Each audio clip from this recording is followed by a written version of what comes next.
Good afternoon, everybody. Sam Romeo here, environmental educator here at Aullwood Audubon.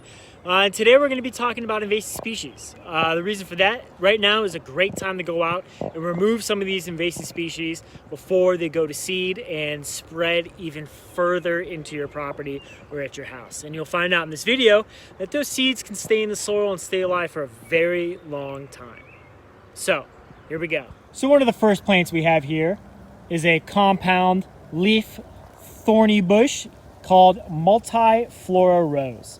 So this was introduced in 1860s from Asia, and it invades a lot of sunny open habitats, forest edge. So we're kind of on a forest edge here. Also look at the amazing red buds right now. So this multiflora rose, the thing that's pretty awful about this is the seeds can stay viable for up to 20 years in the soil. So say a seed, a berry, is sitting in the soil for 15 years and there's construction that occurs, that the soil starts to become disturbed. A lot of these invasive species like that disturbed soil. Those seeds can then go ahead and grow, okay? And this plant grows these kind of red berries just like this. And this plant, just by itself, can produce up to 1 million seeds a year, okay? So not only that, but this bush also has a vegetative growth. And what that means is a lot of other plants can grow from the root system, kind of shoot out in all different areas. So once again, this is multiflora rose. Okay, so we have another invasive species here. This is autumn olive. I usually don't see it too often in Southwest Ohio. I see it a lot in Southeastern Ohio, but you can sometimes notice it in some roadways. Now this plant, it has this kind of silvery undertone on the leaf. It's just about the flower. It grows these very beautiful smelling flowers. They smell really, really good, but don't let it fool you, okay? So this bush, it was originally planted in a lot of areas because it is a nitrogen fixing shrub. So a lot of reclaimed areas such as coal mines, old strip mines and stuff, they planted this bush to hopefully kind of reclaim the soil and access the nitrogen back into it.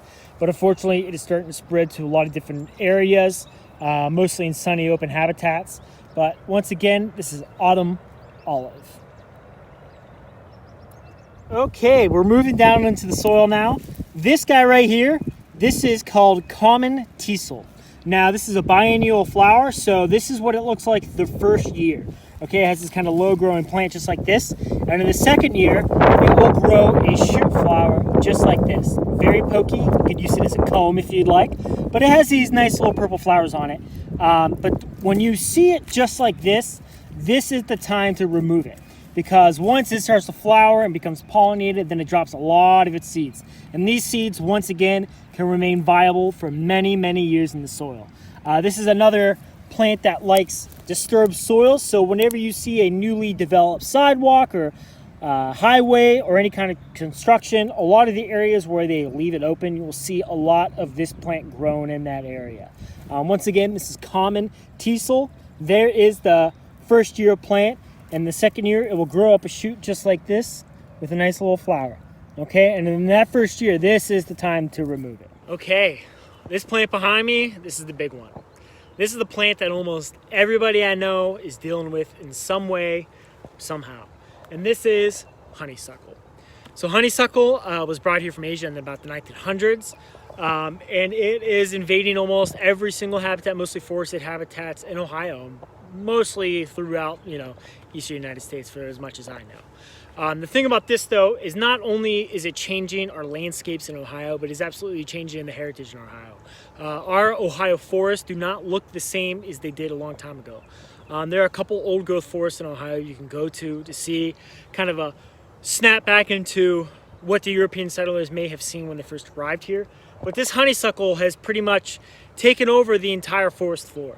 In Ohio, our forests are naturally supposed to be an open kind of forest. You're supposed to be able to nicely walk through. You're not supposed to be battling this stuff, trying to walk through the forest. So a little plant identification. There are the kind of oval-shaped leaves with nice little tips on them. You can see the flowers are starting to grow. These flowers are a nice bright white, flower that hummingbirds love, bees love. It grows this bright red berry on it too. And unfortunately, those berries are very poisonous, so do not try them. Then the one thing I mentioned before is honeysuckle has kind of taken over, and a lot of birds are nesting them, especially cardinal, and has a higher percentage of predation in the honeysuckle. Not only that, but there's a study that is out right now. It's very interesting. So these bright red berries that the honeysuckle produces, a lot of birds are eating them. And unfortunately, they are not high in nutritional value whatsoever. These berries are essentially like candy to these birds. So they're eating all these berries and they're not really getting the nutrients they need. And the other thing with northern cardinals is they eat a lot of these berries, these red berries. And we are starting to see that northern cardinals are actually starting to become a lot more red. And we've even noticed it with Baltimore Orioles as well, that they're starting to get a little hint of red to them because of the honeysuckle berries. Now, you can think about, a northern cardinal, usually the coloration usually determines, the genetic availability and might be a good partner for females. So if we have a lot of cardinals out there who are eating this candy honeysuckle berry, are becoming extremely red because of this berry, who knows what the genetic pool of northern cardinals will be like. These females are starting to think, oh, this is a nice bright red cardinal, but actually he's just eating a lot of candy, and we'll see what happens with that. But it's very interesting. There's a lot of information about it if you do a Google search, so you can spend some time researching that. But once again, this is honeysuckle. And one way to remove it is you're going to have to cut it and add a chemical or a mechanical removal. Now, there are a lot of different ways you can do this, and please read up on this information before you do that. Like I said before, we will add some information at the bottom of this video on how to do that. Okay, so please read that information and check out that link before thinking about removing honeysuckle from your property. Now, when you ever are in the field, you want to make sure that you are 100% sure that whatever you are picking is that right plant before consuming anything. So be sure to look at a field guide or an ID guide of some kind before doing that. Okay, so here is another non-native invasive species. This might sound weird, but this is my favorite invasive species. This is garlic mustard. So it kind of has these heart-shaped leaves on them, kind of patterned on them, a little bit of tooth on them. They have this white flower here. To also help you identify them, if you break out the leaves, squeeze a little bit, it will actually have a little bit of a garlic odor to it. Now, the reason why I said that this was my favorite non-native invasive species, please don't think of me as a crazy person, is because removing it, you just simply pull it, remove the roots. And this is a perfect time to do it too, because you want to get it before it starts seeding. Because if you pull it and you're walking away, guess what? You're dumping all those seeds into the soil. Okay? So back to why it's my favorite. You remove it. If you take all these leaves off, okay, you can actually put these in a food processor and make a garlic mustard pesto. Now, there's a lot of recipes online. I personally use just a little bit of olive oil with it, a little bit of seasoning, put that in the garlic processor or a Ninja food blender, whatever, and you actually have garlic mustard pesto. And honestly, what better way to remove an invasive species than to eat it? Okay, so once again, this is garlic mustard, and this is the second year growth of it. This is once again a biennial plant, so this here is the second year growth. In the first year, you'll start to see a lot of these kind of round, the kind of heart-shaped leaves coming out. So this will be the first year of it growing, and then this is what its second year is. It'll actually grow that flower. So if you see a lot of this, you can go ahead and simply just remove it just like that too. And this portion is also edible as well. So once again, garlic mustard pesto and the garlic mustard flower. Okay, here is another non-native invasive species, and you can kind of see the whole mat of it. This is lesser celandine. Okay, and it grows these. I was able to find one little flower to still be in bloom, but it grows these kind of little yellow buttercup flowers. It has this waxy kind of heart-shaped leaf to it. Now, this is a tuberous root plant. And what that means is this kind of whole area has grown out because of its roots. So this entire area here is pretty much like one grown colony together, if you will. This is pretty hard to remove. It's a mechanical, chemical removal. It is a pain to remove. But this one is kind of invading a little bit different area. It's invading a riparian area, so along creeks and rivers. And the thing with that is it takes away from a lot of the plants that, riparian animals like fish, macroinvertebrates, other mammals use a lot. So this is absolutely just completely choking out the forest floor in a lot of different areas, especially along those rivers. This is really thick stuff. I mean, look at that. It's really thick, it's waxy, it's hardy.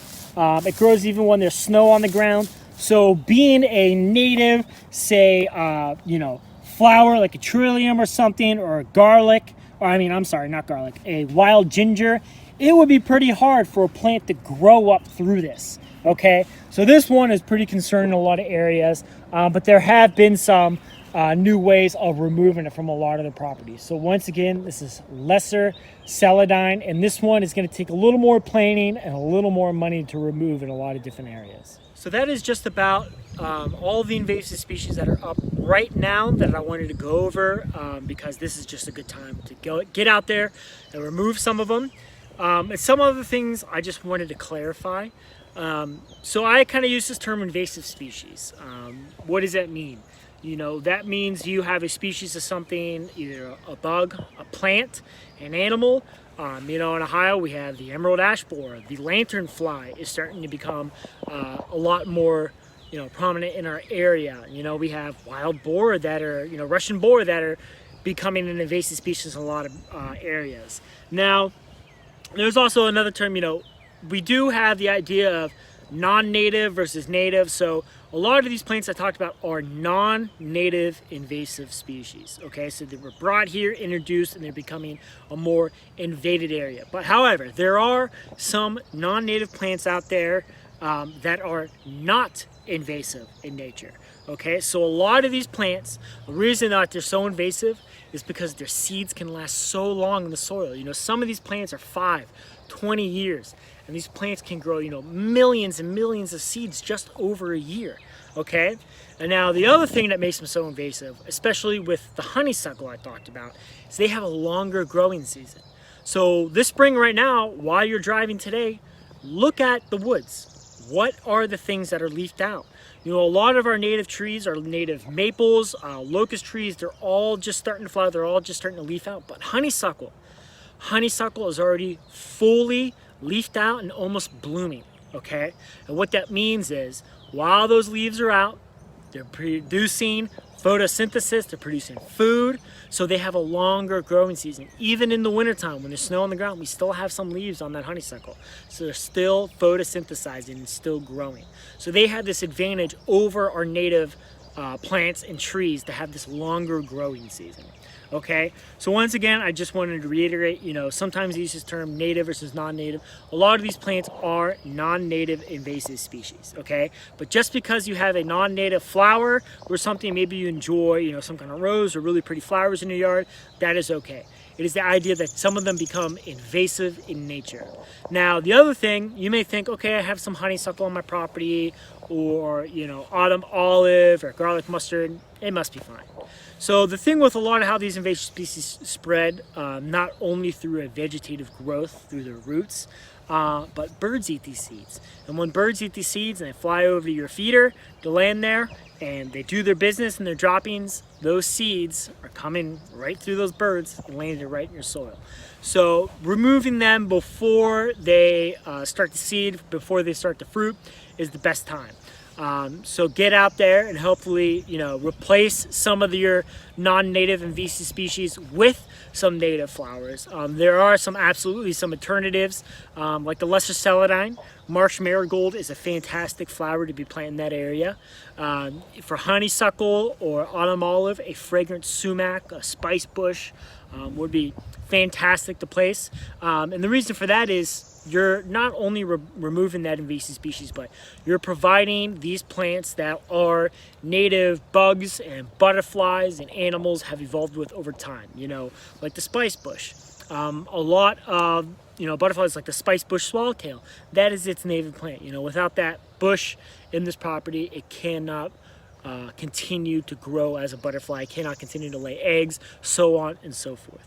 Okay, so once again, there will be a link down below in the video on some ways to remove some of these invasive species.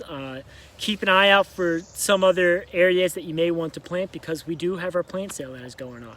So this would be a great time to get those invasive species out and replace them with a native plant or flower. So once again, I want to thank you for watching. My name is Sam Romeo, environmental educator here at Aullwood, and I hope you enjoy the rest of your week. Thank you. Bye.